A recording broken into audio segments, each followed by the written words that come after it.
All right, so I am packing for a rock climbing trip, and I'm gonna tell you what I'm gonna bring along with me. Truth is, there's nothing like old friends.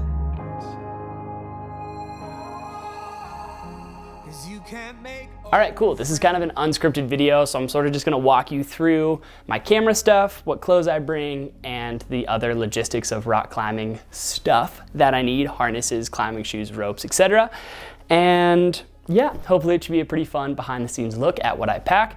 I am flying there. We're gonna be spending around 4 or 5 days near Vegas at a climbing area called Red Rocks. And yeah, so I live in Boulder. I'm gonna fly to Vegas.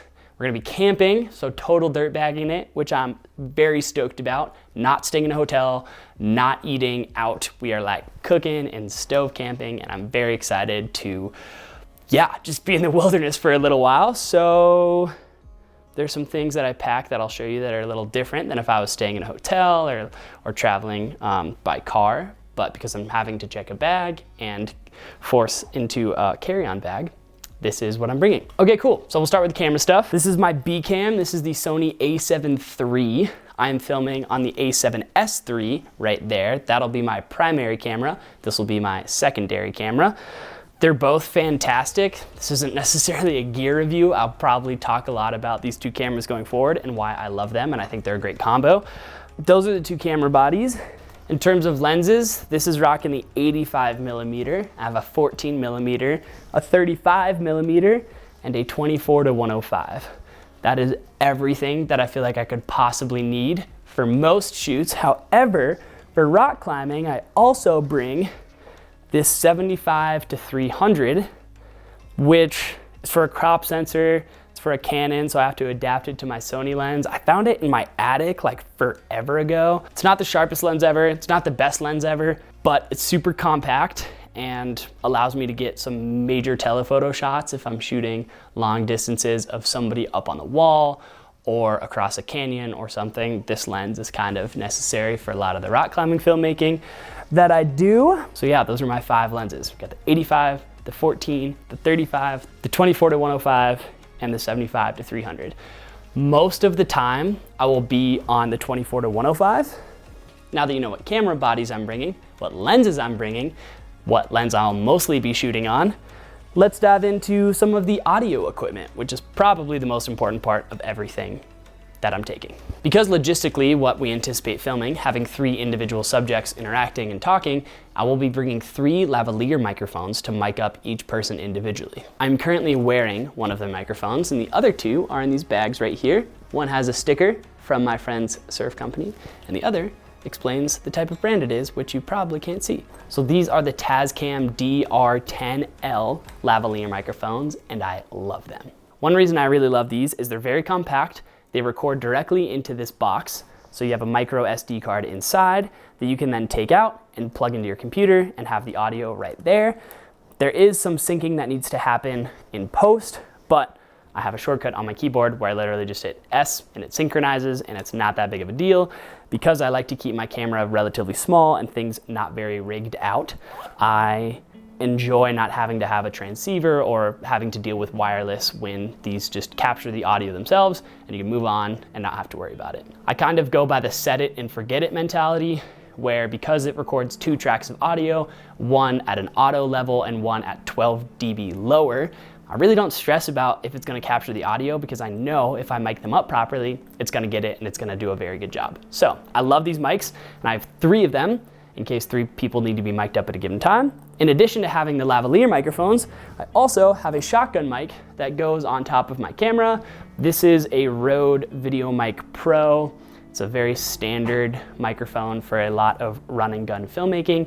Although this is a really great piece of gear, I actually don't bring it all the time and don't always have it attached to my camera when I have the lavalier microphone synced to my subjects. I think the Sony a7S III does a decent enough job without this, and I'm able to keep my camera small and run and gun and not having to worry about something else on top when it's slinging from my harness or running around in the desert. I know that's a controversial opinion, and I don't recommend skimping out on audio quality for the sake of convenience all the time, but in certain situations, I think you can get away with it. All right, the final camera related tool that I'll be bringing is this gimbal. This gimbal is the Weeble S, I think, and it's super tiny. Because it's so small, I'm able to chuck it and throw it all sorts of different places where it doesn't really matter very much.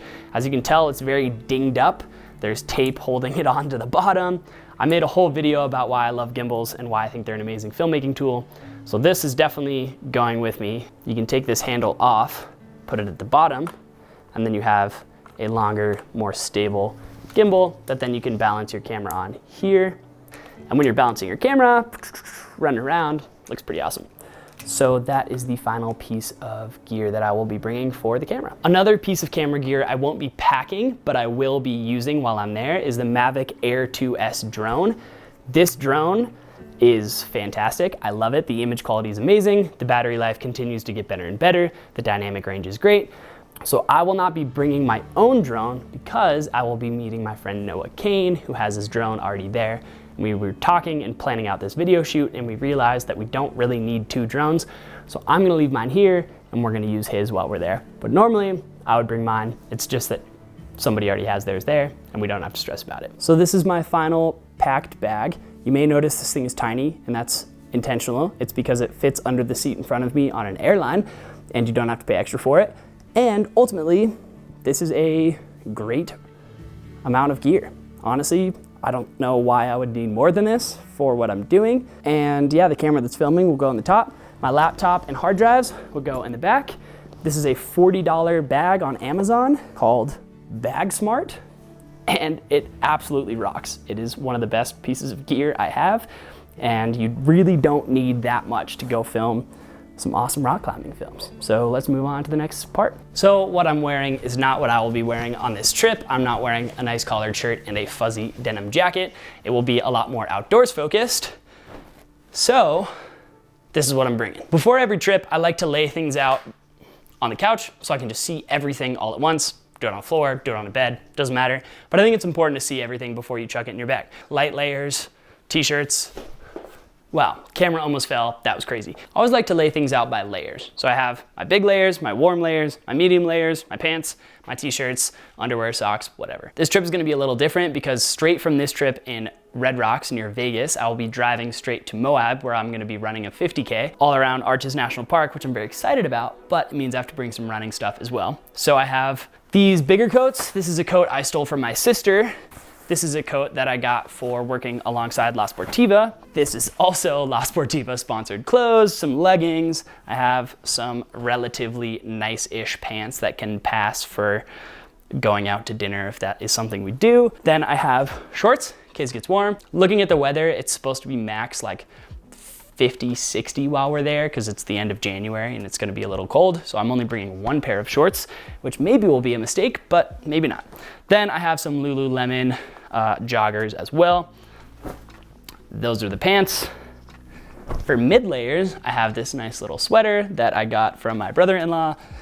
We have another La Sportiva mid layer. Shout out La Sportiva for providing me with all of my clothes now. Then I have this REI long sleeve that is super warm. It's fuzzy on the inside, and it's probably what I will be sleeping in the tent every night with. Then finally, I have some t-shirts. I didn't go too crazy on the diverse color scheme. I guess they're all blue, but I don't really care about fashion too much when I'm out there because it matters that they're functional. This is a very comfy shirt. This is a shirt that I was given by a friend, and it is one of my favorite running shirts and has a ton of holes in it now, but I still run in it because it's comfortable. This is another very comfy t-shirt. This is another running shirt. Then finally, I know this is a climbing focused video, but I will be bringing some running stuff, such as my running shoes, a buff because it's supposed to get cold when I run in the morning, some socks for sleeping in the tent. I like wearing long socks in the tent.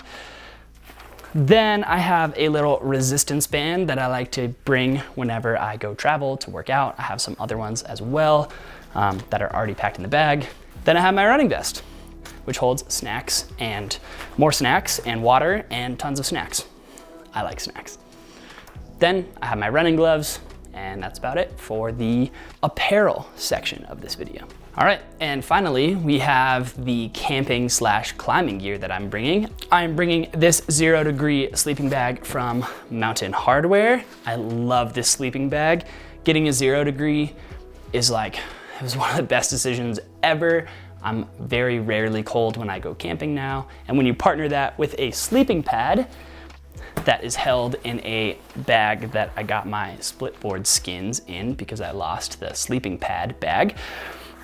Partnering the 0 degree with a sleeping pad, you're so warm and it's so nice. I like sleeping in the cold, but I don't like being cold when I sleep, like most people. So having that partnership is fantastic. I will also be bringing this tent so I can sleep and be sheltered from the wind. I will be bringing my climbing shoes, my climbing harness, and a gree-gree. You may notice that there's not a lot of climbing gear that I'm bringing on this climbing trip. And that is because the people I'm meeting out there already have all of the gear that we need. So there's no sense in me bringing an extra rope, any extra carabiners, any extra anything for the trip because it's all there. Because my job as the director and filmmaker is to bring the camera stuff and myself, and their job is to bring the climbing stuff and themselves. We like to divide it up that way so then nobody's bringing everything and people can have a lighter load. All right, that is it for this one. Thank you so much for watching. Hopefully you found this interesting or insightful. If you have any questions or want to reach out, feel free to drop a comment. My email's in the description, and I will see you in the next one. If you want to check out this video I made about gimbals, why they're the most amazing tool for filmmaking, that can keep you occupied till I'm back again. See ya!